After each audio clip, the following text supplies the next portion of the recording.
I was just talking, right? Damn. Nigga, I was just thinking to myself and shit. And I was just talking to myself about how like society shapes itself from history.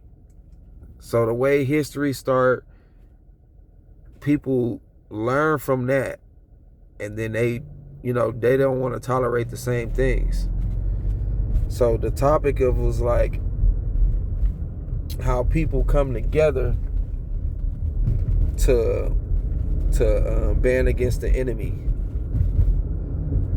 And so necessarily like the weaker individuals, or let's just say people that's getting bullied, right?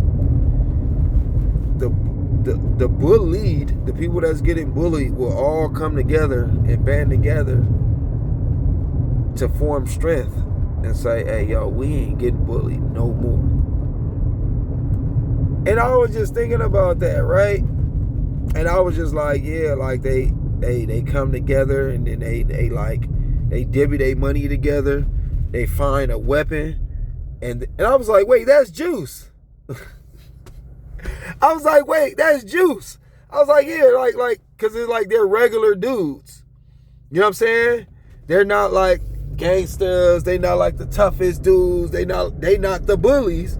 They just regular dudes. They got music dreams, art and goals and DJing. Like they want to be like, you know what I'm saying? And I went a little deeper when I was thinking about it. I was like, yeah, and then it gets crazy because they get that sense of power. The strength to fight back leads to power, and then like Tupac overtook it. And I was like, that's Good Kid, Mad City. You feel me? I don't know if people can make these same connections, but I was just thinking, I was just like, I was like, damn, that's Good Kid. That's Good Kid, Mad City. Because that's exactly what it was, bro. A good kid, or good kids, right? Trying to just figure out how to protect themselves. You feel me? And all of this shit going on, and this crazy shit that is going on. And they banded together to protect themselves. And Tupac got that burning. He was like, nah, nigga. You feel me? And so I was just adding that shit up. Like, damn, that's Good Kid, Mad City. You know what I'm saying? Like Tupac was in on that story of a good kid doing the right thing on all of Tupac's movies, and he said it. He said, I'm gonna be a nigga. This wasn't my point, but my point was on all of his movies that I can remember, right? That just off the rip, he was working. He was working. I remember one of them, I think it was Poetic Justice. The nigga was like a mailman, right? Then I remember, yeah, like, and then he kind of made clarity to that, because that might not even be in the script, and then you might hear somebody like Tupac say that's what he want his message to be to his people, and then you gotta redo the script, so you just give him a little job, and then you make it a turn of events to where he don't got the job no more. You know what I'm saying? Because of like, that wasn't in the script, but like the nigga wanted to be in the script, so you put it in the script. So I'll just be looking at it like that. And then Tupac added on there saying all of his roles is gonna be a nigga. He wanna be a nigga doing this. He wanna be a young nigga with money. He wanna be a young nigga working a job. Just to give more emphasis to what he's standing for. But Tupac wrote about it, man. Tupac had that vision. It's funny, right? Because we give the actors the credit and the vision. We credit the actors for that vision. We don't credit the directors.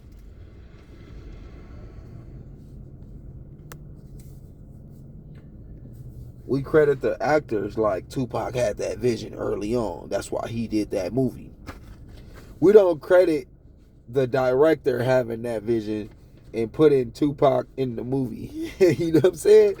We usually say and interview the actor of like, ooh, bro, you did this movie. How did you come upon that? And it's like, we only look at the director. It's really the director's movie. The actor is just playing a role in the director's vision, nigga.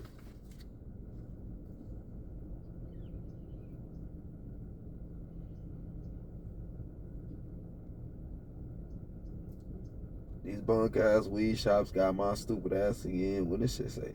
7/28/25? Oh, that was 3 months ago?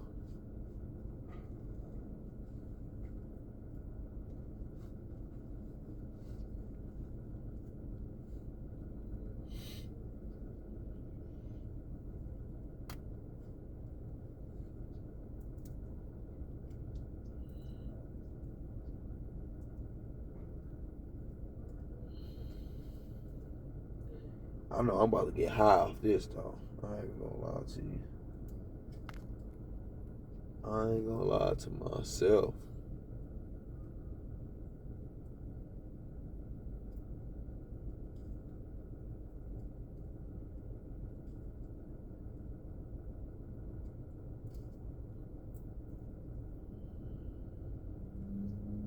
Just because it's how you choose to go about your experience, man. Like you can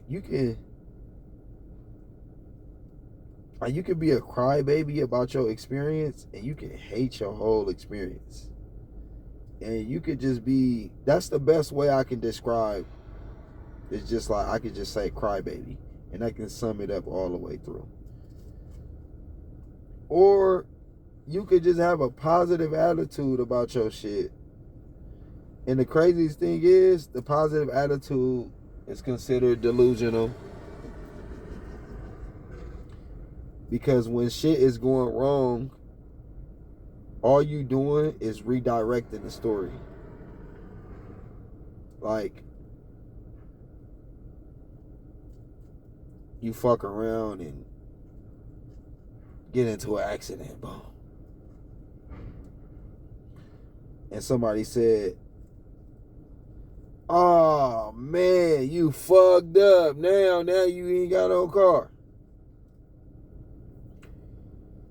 You redirecting the story is you like, nah, now I can go get me a brand new car. Anybody can see and perceive like, oh, that's what it is. But then you can change that and be like, nah, this is what it is. Real shit.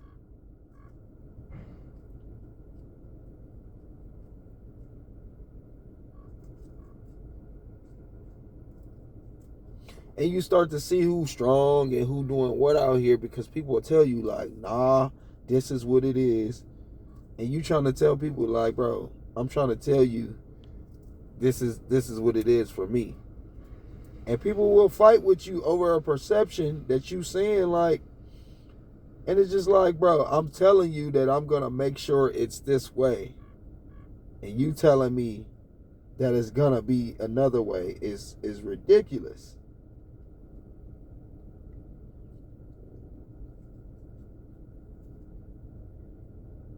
But yeah, niggas ain't trying to have these niggas don't be having these deep conversations like these, bro. That's why I be chilling with my motherfucking self, man. Like, the average person is just shallow, bro. Nobody want to talk about that deep shit. Nobody want to actually get an understanding to actually help yourself, my nigga. Even when people come across an actual problem that's like itching their life, it's physically bothering them, niggas just want to hear about it. Niggas just want to hear that they validated. Like, ain't this some bullshit? And you be like, yeah, that's some bullshit. What you gonna do about it? Nothing, bro. I'm just making sure, like, I ain't tripping. It's like, nah, you ain't tripping, but, like, how you gonna fix it so you won't be in that bullshit? It'd be like, I don't even know. I ain't even think about it that much. I honestly, I'm tired of thinking about it, my nigga. So, when people get, when it comes to down to, like, finding a solution for people's problems, they've already exhausted all their energy on complaining about it. Like, ain't this some bullshit? And then they complain about it for a whole hour or two. And then it comes to, like, so what you gonna do about it? They're like, honestly, I'm tired of talking about this shit. It's like, damn.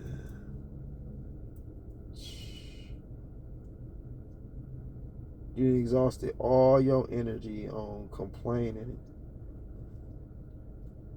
and ain't getting nothing actually fixed or done with it. And now you don't even want to talk about the most important part, the solution. None of that shit matters. And that's why it seems like niggas like me, like, I be on whatever, you know what I mean? Whatever niggas like, oh, he think he too good, all this shit. Yeah, let's use that. Nigga like, oh, bro think he too good. It's because I'm looking for the solutions in these problems that's being presented, my nigga. I'm not gonna dwell in like, oh, man, and then what happened? Oh, then what? Never. Then what happened after that? No, what? Nigga, I'm not about to do all that with niggas, bro. What happened? Nigga fuck around, lost the wallet, man. Like, I got...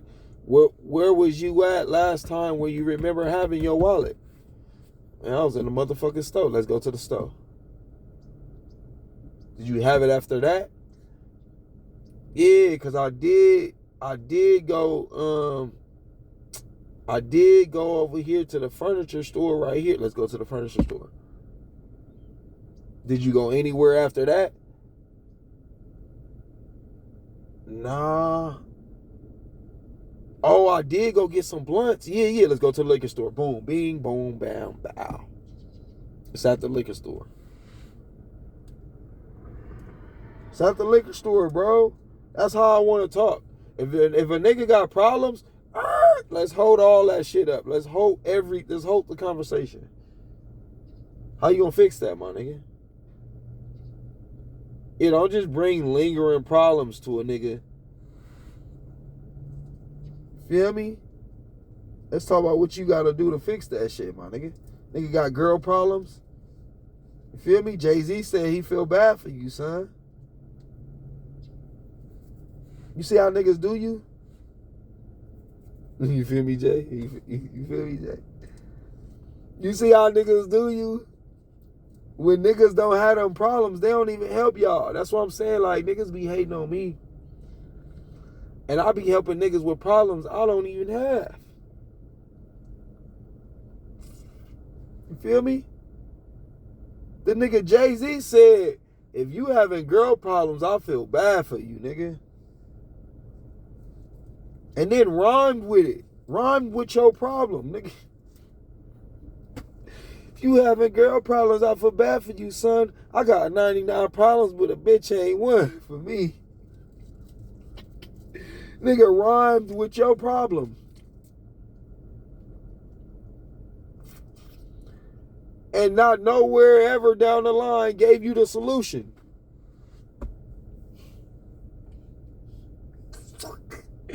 This nigga got the baddest bitch ever. Not even physically, because I ain't even looking at Auntie like that. Bro, I ain't even mean to call Auntie a bee. The B word. Beehive. She's queen bee. My fault. She is a bee. She's queen bee, nigga. Auntie. My fault. I didn't mean the B word, right? It's all comedy for these niggas, right? I got us. This is it.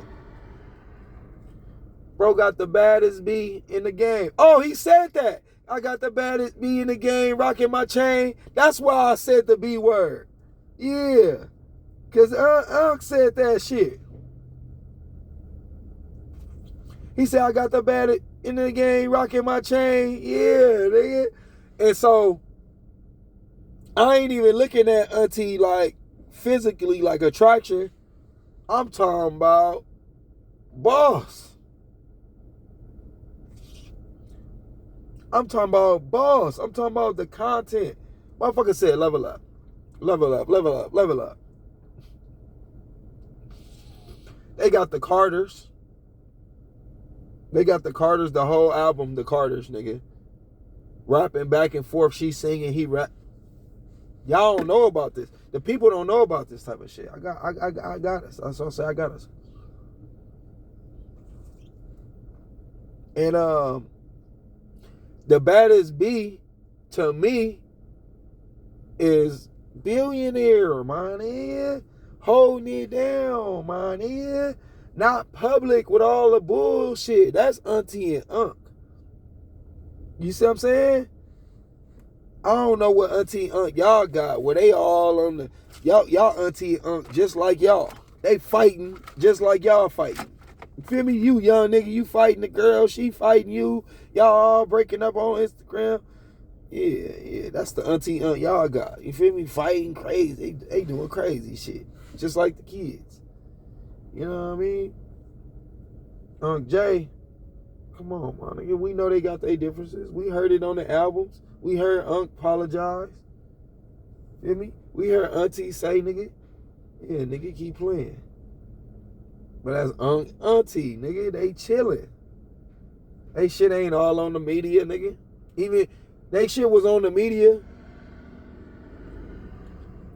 and they ain't even put it on the media. That's how nosy we is. They shit was all on the media, and they ain't even put it on the media. Not once did Unc and Auntie sit down with a camera, a goofy ass camera, talking about some. And they been tripping. You know what I mean? They ain't do none of that. We nosy. We hearing the music, and we matching up the music with their facial expressions. Like, we nosy as hell.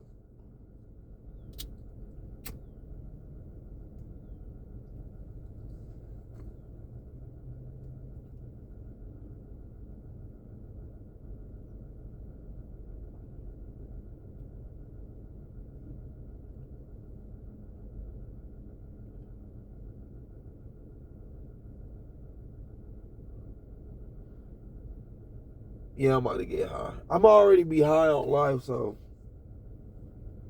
it's just to be an activity. It's just an activity, bro.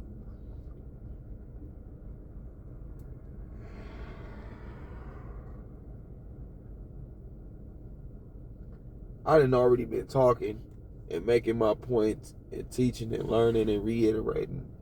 Usually niggas take, you know what I'm saying? Usually niggas need these psychedelics and the illusion and all that shit to do this.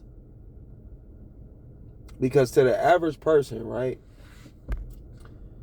To the average person, I'm just sitting here with a camera.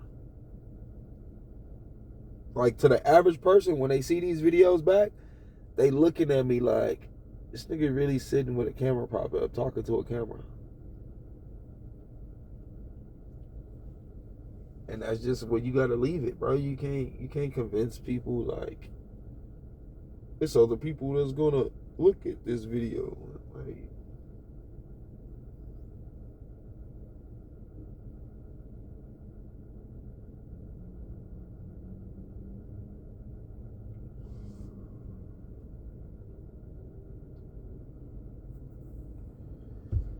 for real, man.